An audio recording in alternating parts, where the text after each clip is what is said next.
नमस्कार, आप देख रहे हैं रफ्तार और मैं हूं आपके साथ निकिता पांडे। अजीत डोभाल भारत का जेम्स बॉन्ड, यही उनकी पहचान है। अजीत पहले आईपीएस ऑफिसर बने, जिन्हें कीर्ति चक्र से सम्मानित किया गया।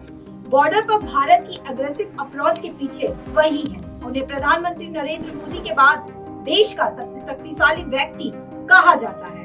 पाकिस्तान उनके नाम से खौफ खाता है। ऐसी ही शख्सियत के कारण उन्हें प्रधानमंत्री का राष्ट्रीय सुरक्षा सलाहकार बनाया गया। रॉ एजेंट से लेकर एनएसए तक का उनका सफर सनसनीखेज था। कदम कदम पर मौत खड़ी थी। सर्जिकल स्ट्राइक के मास्टरमाइंड वही थे।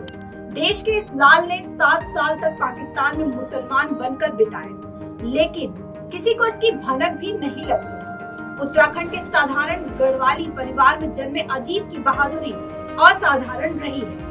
उनकी देशभक्ति युवाओं को कुछ कर गुजरने के लिए प्रेरित करती है। जासूसी में उनके किस्सों की लिस्ट लंबी है। इनमें से कुछ रोंगटे खड़े कर देने वाले हैं। आज डोभाल 78 साल के हो गए हैं। इस मौके पर हम यहाँ आपको उनके सनसनी किस्सों के बारे में बताने जा रहे हैं। आपको बता दें कि ऑपरेशन ब्लू स्टार को अपने अंजाम तक पहुँचाया जा सका तो उसके पीछे डोभाल की बहुत बड़ी भूमिका थी। वो खालिस्तानी आतंकियों के बीच पाकिस्तान जासूस बनकर खड़े रहे।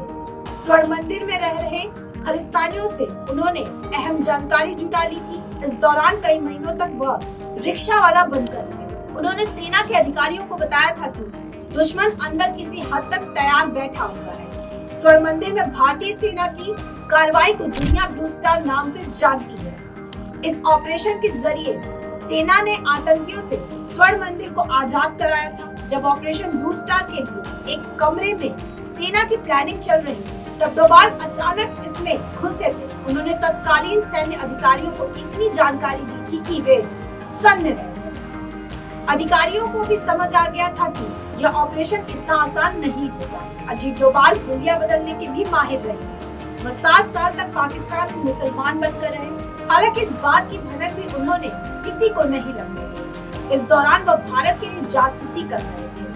वह एक अंडर कवर एजेंट के तौर पर पाकिस्तान में रह रहे थे। पाकिस्तान में रहते हुए उन्होंने पूरी तरह से खुद को मुसलमान के रूप में ढाल लिया था। एक और बात सामने आई कि एक दिन उनका यह राज खुल गया। उन दिनों डोभाल पाकिस्तान के लाहौर में रहते थे। यही औलिया की बड़ी मजार थी। मजार के पास उनका लंबी दाढ़ी रखे एक शख्स से आमना सामना हुआ। उसने डोभाल को रोक लिया। वह मुस्लिम वेशभूषा में थे। इस शख्स ने डोभाल को रोक कर कहा कि तुम तो हिंदू हो। इस बात से डोभाल ने इनकार कर दिया। वो बोला कि आप झूठ बोल रहे हैं, आपके कान छिदे हुए हैं। हिंदू ही अपने कान छिदवाते हैं। इस पर डोभाल ने कहा कि उन्होंने बाद में मुस्लिम धर्म अपनाया है। इस पर दोबारा उस व्यक्ति ने कहा कि आप झूठ बोल रहे हैं। उसने बताया कि वो खुद एक हिंदू है और पहचान छुपा कर रह रहा है। उस शख्स ने डोभाल को सुझाव दिया था कि वह अपने कान की प्लास्टिक सर्जरी कराए। बाद में डोभाल ने ऐसा किया। बात 80 के दशक की है। तब अजीत डोभाल उत्तर पूर्व में सक्रिय थे। उस समय लालडेंगा की अगुवाई में मिजो नेशनल फ्रंट में हिस्सा और अशांति फैला रखी थी। यह और बात है कि तब डोभाल ने लालडेंगा के साथ कुछ 6 कमांडर का भरोसा जीत लिया था। वह उनके साथ ही अपना काफी समय बिताते थे।